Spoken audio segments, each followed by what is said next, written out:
En 2016, nous étions en Moldavie à une réunion d'évangélisation. Et là, beaucoup de peuples se sont rassemblés. Et il y a aussi un homme qui est venu. Il avait le pied droit paralysé.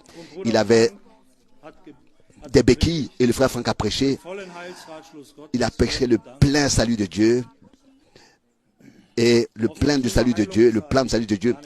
Et il n'a même pas parlé de la guérison divine. Et alors, après la réunion, cet homme est venu devant pour qu'on prie pour lui. Et il s'est exprimé devant frère Franck et il a dit, je voudrais être guéri. Comme du temps de Jésus. Sur le coup, sur le champ. Et le frère Franck a dit, mais s'il te plaît, qu'est-ce que tu as dit? Le frère Franck, cet homme a dit à frère Franck, après la prédication, je voudrais être guéri sur le champ, comme du temps de Jésus. Sur le champ. Et j'étais à côté, j'étais debout à côté, et d'autres frères aussi. Et je pensais, homme de Dieu, qu'est-ce que tu vas faire maintenant? Vous regardez comment est-ce que la conduite du Saint-Esprit est. Le frère Franck a regardé cet homme et il a dit, ici il ne s'agit pas d'un problème corporel. Tu as besoin d'une délivrance. Il a dit à cet homme, comme ça directement, tu as besoin d'une délivrance. Et maintenant, il y a deux possibilités. Si l'Esprit de Dieu, par la parole et par le Saint-Esprit t'a parlé, il y a deux possibilités.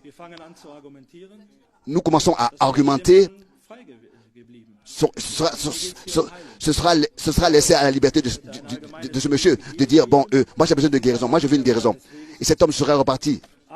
Mais il a choisi la partie de Dieu.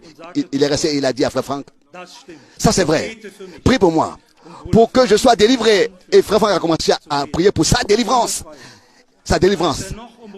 Et alors qu'il a commencé à prier et continué à prier pour sa délivrance, tout d'un coup, la puissance est venue, la force est venue dans le pied paralysé de cet homme.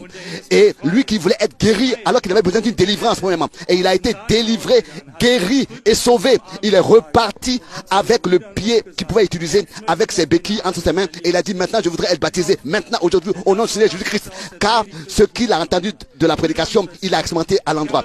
Bien les frères, ce n'est pas important ce qui se passe. Si l'Esprit de Dieu parle, que nous puissions aussi nous laisser conduire par le Saint-Esprit et nous rappeler que les hommes de Dieu ont fait parmi nous ce qu'ils nous ont enseigné. Et ce n'était pas de la théorie pour eux, mais c'était des expériences vécues qu'ils ont prêchées. Mais, excusez-moi, mais c'était important pour moi que je puisse le dire.